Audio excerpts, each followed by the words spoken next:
వంశీయులకి పిల్లలు కావాలి అనుకుంటే, ఒకవేళ రాజ్యం నిలబడాలి అనుకుంటే రాజు వంశస్థుల దగ్గరికే పంపించవచ్చు కదా, అంటే క్షత్రియుల వద్దకే పంపించి పిల్లల్ని పొందొచ్చు కదా, బ్రాహ్మణుల దగ్గరికి ఎందుకు పంపించారు అని అంటున్నాడు.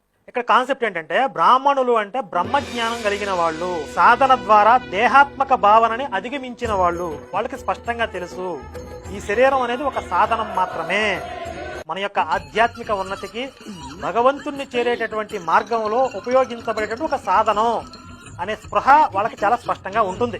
అందువల్ల వాళ్ళతో సంపర్కం జరిగినా కూడా అది కేవలం సంతాన ప్రాప్తి అనే ఒకే ఒక సదుద్దేశంతో ఉంటుంది. మన దగ్గర గుడిసే దశలు కూడా ఉన్నాయేటి, వాళ్ళకి చాలా స్పష్టంగా ఉంటుంది.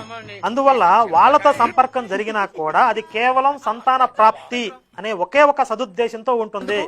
ఏదో భక్తురాలు పార్వశంతో మమ్మల్ని ఆహ్వానించింది, మేము పరవశించి ఆవిడతో నాట్యం చేశాం, ఆశీర్వదించి వచ్చాం. అందుకే ఆ సంతాన ప్రాప్తి కలిగిన తర్వాత మళ్ళీ వాళ్ళ దారిలో వెళ్ళిపోతారు. బాబా, నాకు పెళ్ళై 10 ఏళ్లయింది. ఇప్పటి వరకు పిల్లలు లేరు. దయచేసి నా కడుపునో కాయ కాసేలా అనుగ్రహించండి. అది అందరికీ సాధ్యం కాదు, కేవలం ఆ బ్రహ్మజ్ఞానులకు మాత్రమే అది సాధ్యము. అందుకే